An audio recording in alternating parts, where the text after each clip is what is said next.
everyone. Okay, today we are going to try out spinach and dal curry, also known as the Thaani in Tamil. What you need right now is to boil in the gram dal for about a cup for servings of 2 person. So once the dal is ready, you can see the consistency. I'll show you the consistency. Once it's ready, it's boiling. While it's boiling, you have to add in 2 red chilies, seeds taken out, ginger and garlic paste, and half tablespoon of pan roasted cumin crushed into the mortar and pestle in a powder form. So, first things first, 2 green chilies,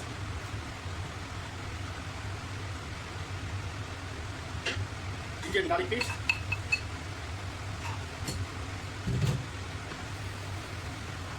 make sure the ginger and garlic goes inside the dal, mix together. Once it starts to cook, then you can feel the aroma coming up. One of the most important ingredients for this spinach and dal curry is that grounded cumin seed. That makes all the magic. Half tablespoon of grounded cumin seed.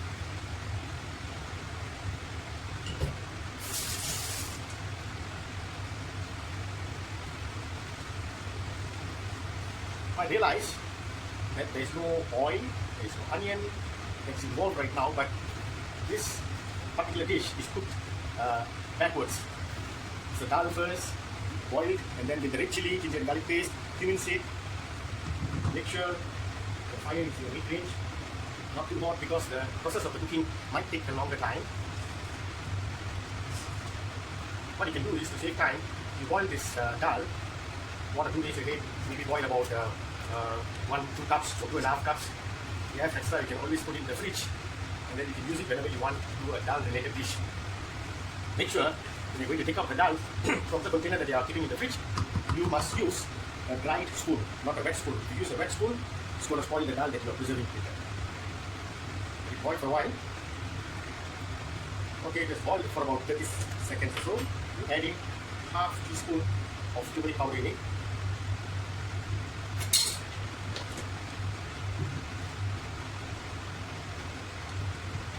Mix it together.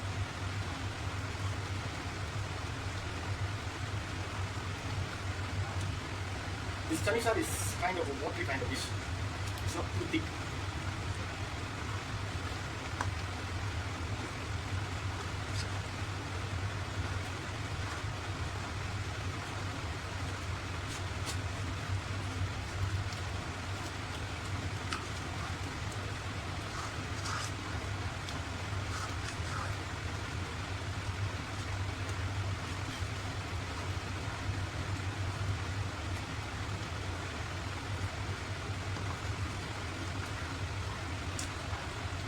Now the turmeric gets mixed properly, we can add in the spinach.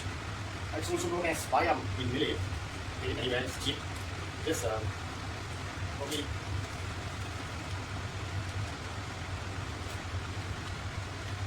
just one small bundle that they sell separately.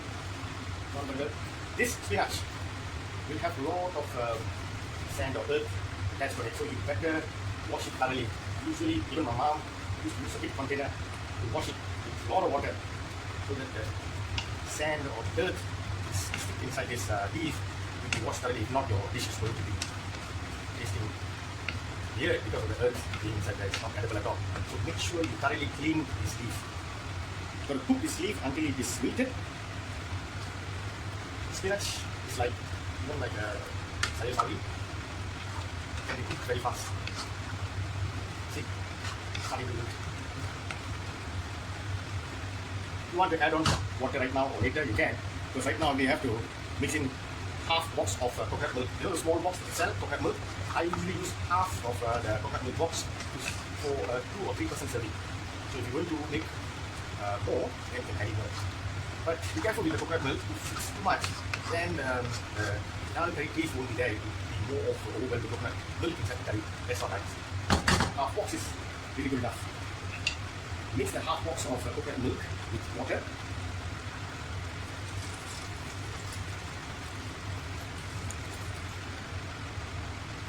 The cooking stops because of the temperature of the milk. What we've done here is the first part of completing this Thaani or the spinach and dal curry. there's the second part of it. As I told you, the cooking method is reversed in this particular dish. So let's let it boil a bit, and then later on we'll add in the second part of it. So now it's so about 2 to 3 minutes, starting to boil in the middle, which means curry is back hot again. Now we'll add in thinly sliced tomato. I'm using 1.5 tomato for this. Not too much of tomatoes because you don't want the tomato to overwhelm this curry taste.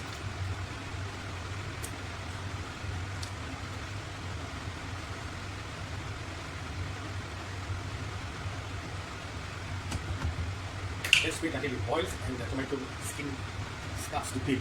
To help the tomato skin start to peel, we'll add in salt.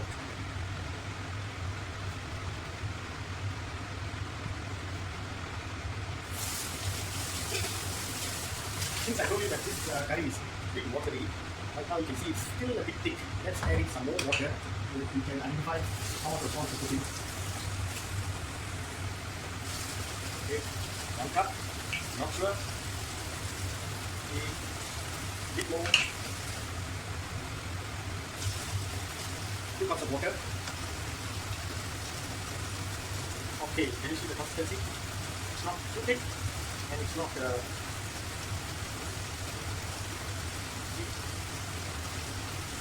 shouldn't be too watery actually. It's too watery, you can't taste the dal. When you pour it into your rice, the dal is not there, no point, it's too watery. It should be a right consistency.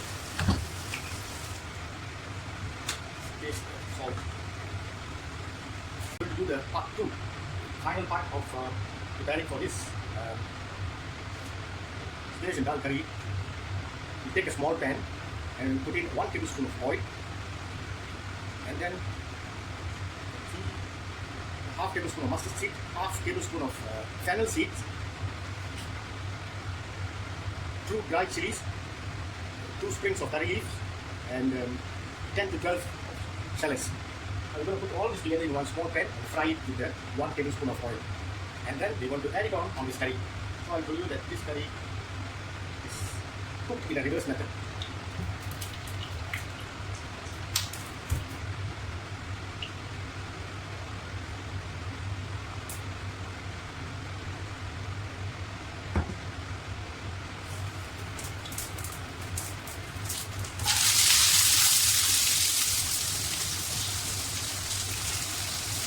You have to cook the curry leaves, onion, and the fennel as well as the mustard seed until it's cooked properly. Cook it in a very low fire at the time, so that you can give them time for the onion to fry nicely and not to overfry the seeds. To overfry the seeds, you add it to the curry, and you have very bad raspy smell of those overly cooked seeds. So be careful, keep it low fire. It will take about 1 minute or so. You're just going to infuse the shallots. You're not going to cook the shallots properly. It will get properly cooked when you add it to the curry again. Okay, can you see the consistency here? Add all of these good things into the curry.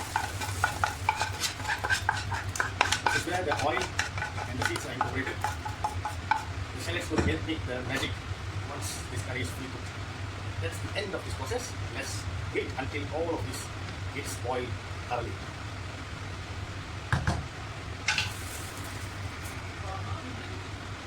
Okay, right now it's about 5 to 10 minutes with mid-range fire. The curry is cooked well, the shallots is almost transparent, which means fully cooked. The gist of the onion, the dried chili, the curry leaf, everything mixed together well. That's the end of this process for this Thaani, known as the Spinach Dhall Gravy. Let's speed up with our next dish very soon. Thank you very much and keep trying.